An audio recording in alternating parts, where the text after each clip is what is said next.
তারপর দেখো NAND gate দিয়ে অর গেট বাস্তবায়ন। তো অর গেট মানে হচ্ছে এইটা, তাই না?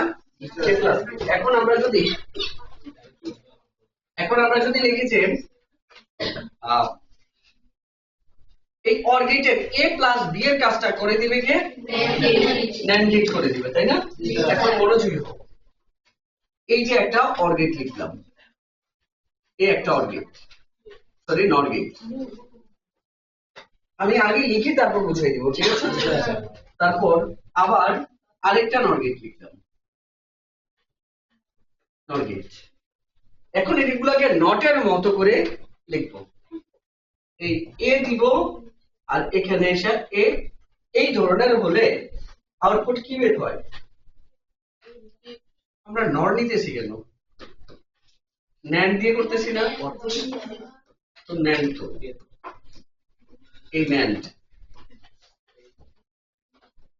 ওইটাও হবে নর দিয়ে, যখন নরের যখন সাবলীলতা করবো। এখন দেখো তো এই ধরনের কাজ আমরা নটের ক্ষেত্রে পাইছিলাম না? এই ধরনের একটা ন্যান্ড গেটের মধ্যে একটা এ প্রবেশ করলে আউটপুটে যায় কি? এবার এ প্রবেশ করলে আউটপুটে যায় কি? এবার বুঝতে পারছি? এখন এখানে দেখো এই জায়গায় যদি এ প্রবেশ করে তাহলে এটা হবে কি? বি যদি প্রবেশ করে তাহলে হবে এবার। সবাই কি বুঝছি? এই দুইটা উল্টা পাওয়ার পর আমি এটাকে, আচ্ছা ভেঙে বোঝানোর দরকার নাই এটা, কারণ এটা তো আমরা জানি যে নটের ক্ষেত্রে ভেঙে দেখাইছি না?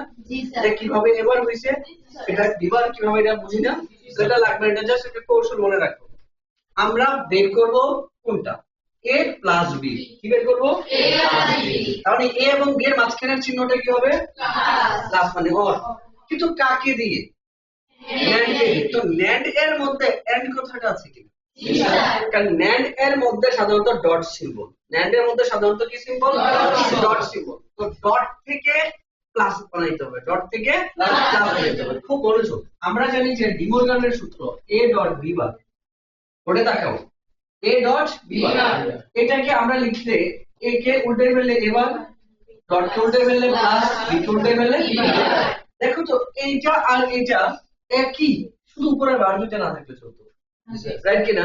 তাহলে এখন যদি ব্যাপারটা এরকম থাকতো যে না আগে থেকে এটার উপরে বার আছে, এটার উপরও বার আছে, তাহলে কি হইতো? এবার উল্টে যে এই হয়ে যেত না, এ হইতো, আর ডট উল্টে যায় প্লাস, বি বার উল্টে যায় কি হইতো?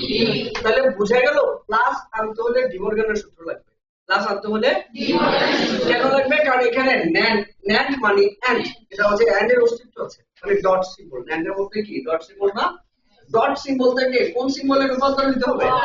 তাহলে ডট অর বানায় কে? ডি মর্গানের সূত্র। কে? ডি মর্গানের সূত্র যে শুধু ডট কে আর বানায়, আর সরি ডট কে অর বানায় এমনই তো না। এ থাকলে এবার বানাই ফেলে, বি থাকলে বিবার বানাই ফেলে, এবার থাকলে এ বানায়, বিবার থাকলে মানে উল্টাই ফেলে, আলটিমেটলি কি করে ফেলে? তো আমরাও এই জায়গায় একটু যে কাজ করলাম, a প্লাস বি বার বানানোর, সরি a প্লাস বি বানানোর জন্য যেহেতু ডট দিয়ে প্লাস উল্টা জিনিস দিয়ে বানানো না, কথা বলো, প্লাসের উল্টা ডট কিনা, তাহলে ডটের উল্টা প্লাস কিনা, তাহলে উল্টা জিনিস বানাইতে হবে কিনা, তাহলে এদেরকে আমরা উল্টা ভাববো, এদেরকে আমরা ভাববো কি?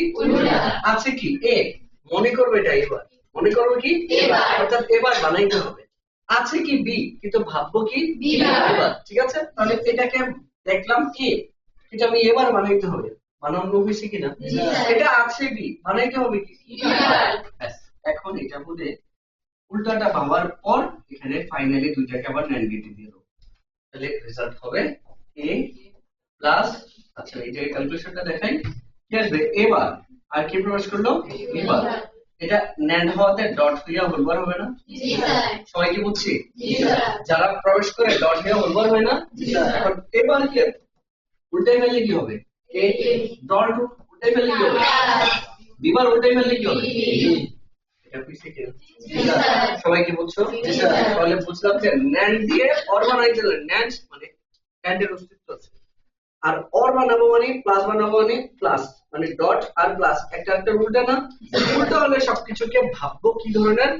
উল্টে ভাববো। কিভাবে ভাববো? উল্টে ভাববো। তাহলে আছে এ বানাবো এবার, আছে বি বানাবো বি বার।